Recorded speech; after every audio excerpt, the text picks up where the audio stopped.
IRS Chief Charles Rettig, he said in yesterday's testimony for the Senate Finance Committee that the amount of uncollected taxes could be as high as $1 trillion a year, if not more. Here's his explanation.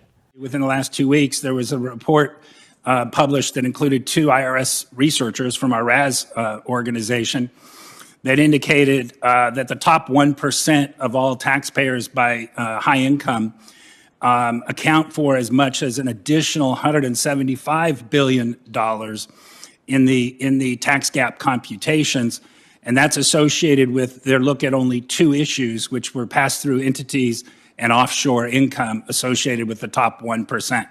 If you aggregate the points that I'm talking about and you look at the fact that there's a current estimate by folks on the outside that the tax gap is $7.5 trillion over the next 10 years, and you add in the component pieces that I've referenced, there are more. I've just referenced the ones that are most highly visible at this point.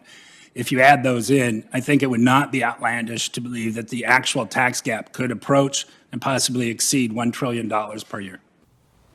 Bunch of rich tax cheats. Joining us now to discuss is co-host of the Bad Faith podcast, contributing editor at Current Affairs, and former National Press Secretary for the Bernie Sanders presidential campaign, Briahna Joy Gray. Great to see you, Bri. Good to see you, Briahna.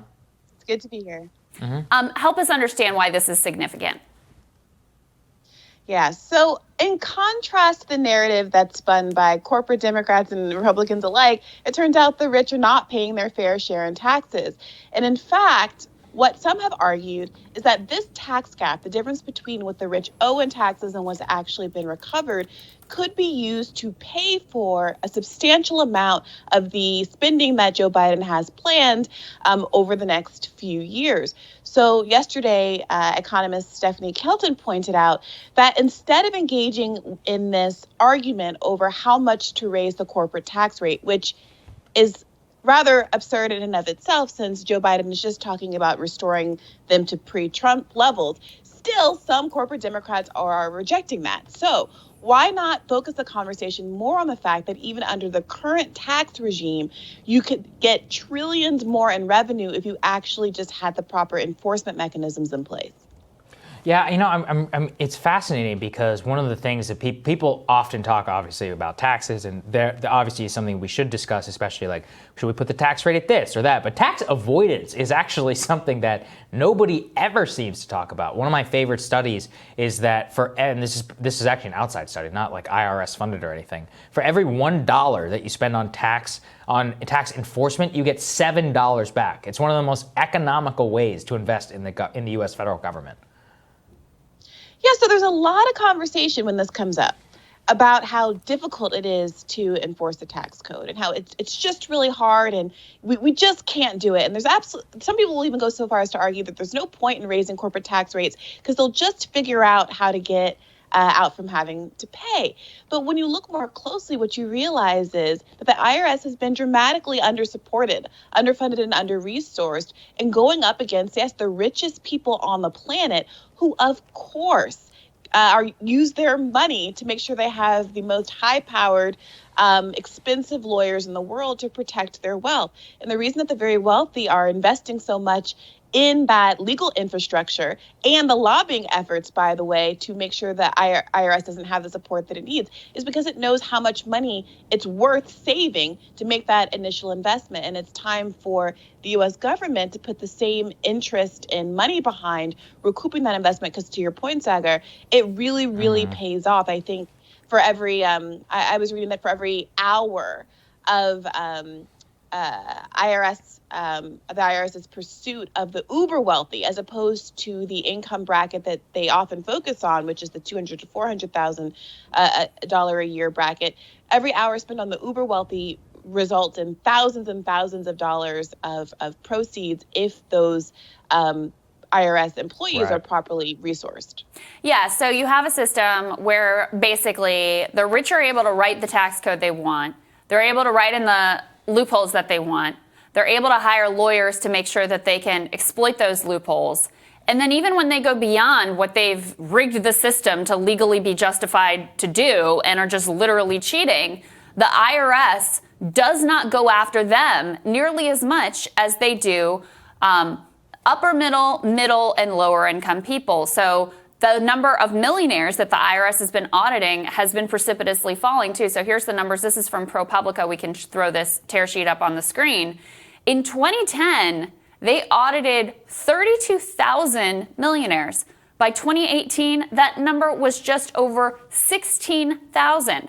Audits of the wealthiest Americans have collapsed 52% since 2011, falling more substantially than audits of the middle class and the poor. So just at every level, the rich write the tax code. They have the resources to understand the complexities and be able to exploit that tax code. And then they cheat and no one goes after them. Yeah, I remember reading a while back that the most audited town in the United States was some city in Mississippi, in the poorest state in the union. To your point, this is what is being focused on. And I think poor people around the country, working class people around the country are very familiar with the fear of being audited in a way that the very wealthy are completely foreign to. Yeah, I think Jackson Hole sounds like a better alternative.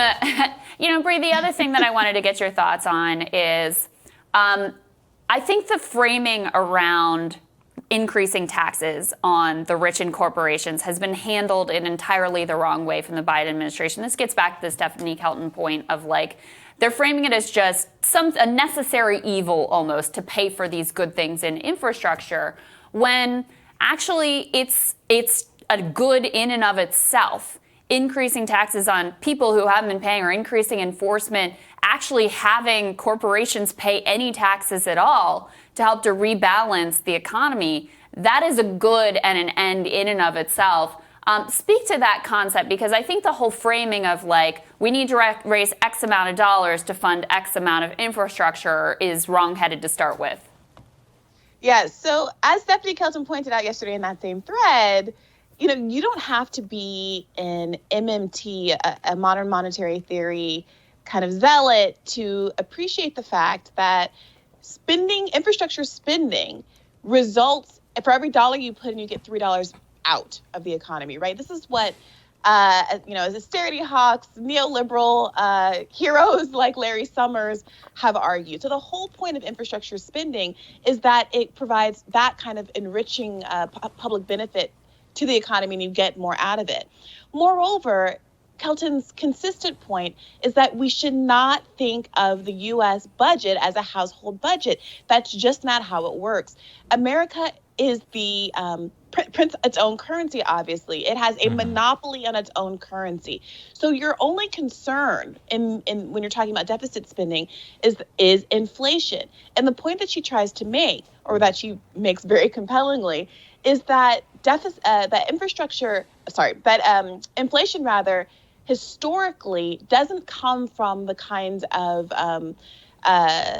overspending to the economy that we experience through, Social Security checks or these kind of public goods, but through the kinds of oil price fluctuations and things like that we saw in the 1970s. And that inflationary pressures are very complicated. People study them really hard, but that running deficits isn't in and of itself a problem. When you look at countries like Japan that run quite high deficits at a much higher percentage of ours, they don't experience the kind of inflation that is used to kind of fearmonger the kind of spending that is desperately needed to counterbalance effects like high unemployment, which is what we're experiencing right now. So the flip side of having too high a deficit is having too low a deficit. And when that happens, you get high unemployment. So having this really flat understanding of how the economy works is basically a propagandistic tool to try to push our austerity when the people need everything but it. Yeah. So true. Briahna, thank you so much. Thanks, Briahna. Of course. Coming up, New York Assemblyman Ron Kim discusses the repeal of Cuomo's nursing home shield legislation. That's when Rising returns.